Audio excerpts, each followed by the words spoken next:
আসসালামু আলাইকুম। কেমন আছেন আপনারা? আশা করি আপনারা সকলে সবাই ভালো আছেন। আমরাও আল্লাহর রহমতে ভালোই আছি। তো আজকে আমি বানাবো মুসুরির ডালের বড়া তুলে বেগুনের টক। তো আমি টকের জন্য আমি এখানে কি নিয়েছি আপনাদের দেখাচ্ছি।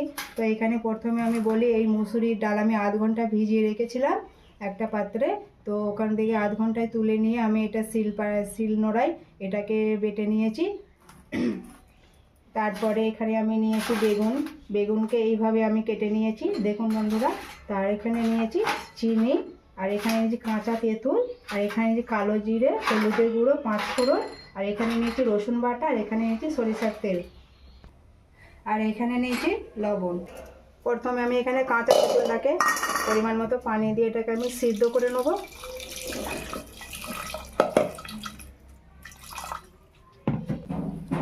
ততক্ষণ আমার তেঁতুলটা সিদ্ধ হতে থাক। আর আমি এখানে ডালের বড়ার জন্য আমি এখানে কি নিচ্ছি আপনাদের দেখাচ্ছি। তো আমি এখানে দিয়ে দেবো পরিমাণ মতো লবণ, দিয়ে দেবো কালো জিরা পরিমাণ মতো, দিয়ে দেবো সরিষার তেল,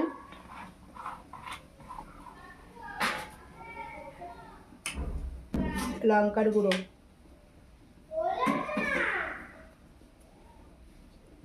এটাকে ভালো করে মাখিয়ে নিতে হবে এইভাবে।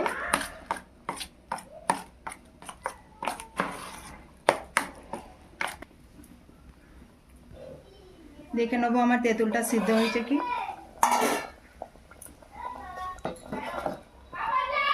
হ্যাঁ বন্ধুরা, আমার তেঁতুলটা পুরো সিদ্ধ হয়ে গেছে।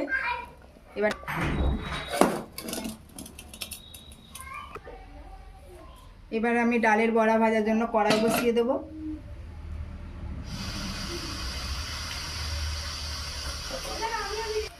আমার কড়া গরম হয়ে গেছে, এবার দিয়ে দেবো সরিষার তেল,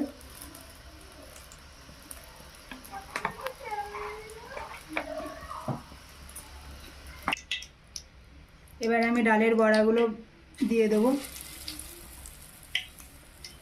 এইভাবে।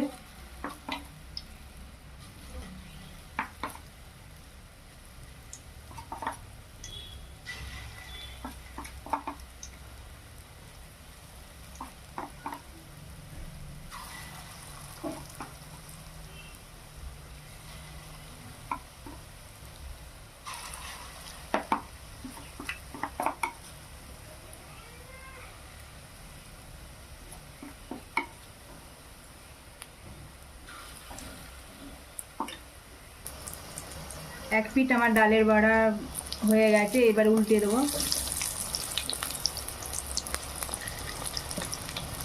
দেখুন বন্ধুরা, আমার ডালের বড়াগুলো কি সুন্দর হয়েছে।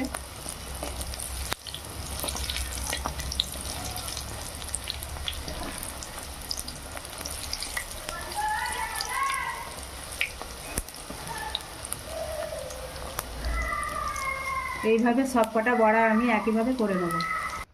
দেখুন বন্ধুরা, এইভাবে আমি সব কটা বড়া তুলে নিয়েছি। এবার করে নিয়ে দেবো 5 ফোড়ন, দিয়ে দেবো বেগুন,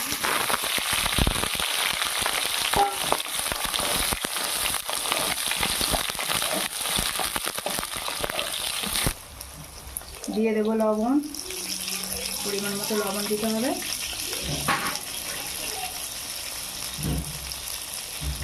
পরিমাণ মতো হলুদ গুঁড়ো,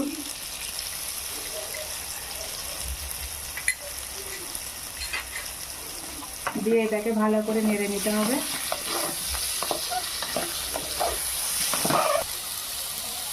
দিয়ে দেবো ভেজে রাখা বড়া, দিয়ে আবারও এটাকে ভালো করে নাড়িয়ে নিতে হবে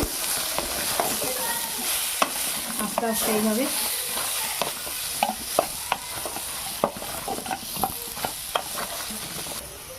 দিয়ে দেবো এবার পানি,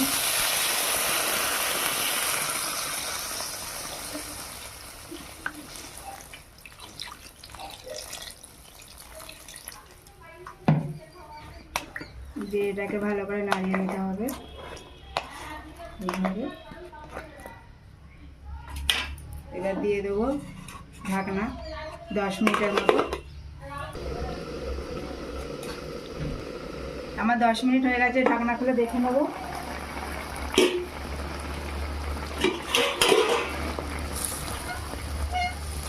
এই যে দেখুন বন্ধুরা, আমার বেগুনটা প্রায় সিদ্ধ হয়ে গেছে। এইরকমভাবে করতে হবে, এই বেগুনটা যাতে সিদ্ধ হয়ে যায়, নাহলে এখানে তেঁতুলের টকটা যখন আমি দেবো না, বেগুনটা মানে শক্ত হয়ে থাকবে। এই জন্য বেগুনটা সিদ্ধ হয়ে যাওয়ার পরে এই বেগুনগুলোকে একটু এখানে এরকম করে একটু ঘেঁটে দিতে হবে, এইভাবে এইভাবে করে একটু দিতে হবে,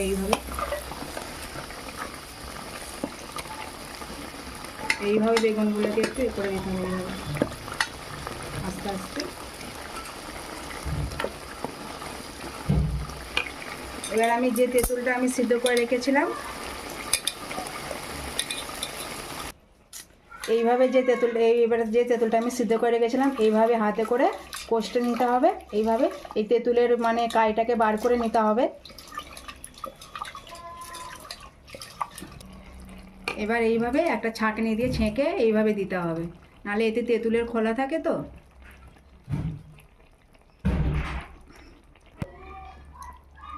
এইভাবে আপনারা দেবেন।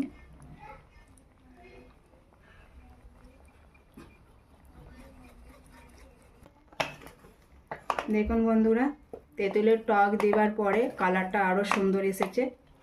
এবার এতে আমি দিয়ে দেবো চিনি। চিনিটা আপনারা কে কীরকম মিষ্টি খান সেই হিসেবে আপনারা দেবেন। তো আমাদের বাড়িতে বেশি টক পছন্দ করে না, সেজন্য আমি এখানে চিনিটা একটু বেশি দিয়েছি। এইভাবে নাড়িয়ে নিতে হবে ভালো করে, আর একবার এটা ফুটনে এটাকে নামিয়ে নিতে হবে। প্রথমে আমি লবণ দিয়েছিলাম, নামাবার সময় আবার অল্প লবণ দিয়ে দিলাম, দিয়ে এটাকে আবারও আর একবার নাড়িয়ে নেব। নাড়িয়ে এইভাবে করবেন আপনারা, খুব খেতে এটা ভালো লাগে, বাড়িতে বানিয়ে দেখবেন। এবার এটাকে আমি নামিয়ে নেব।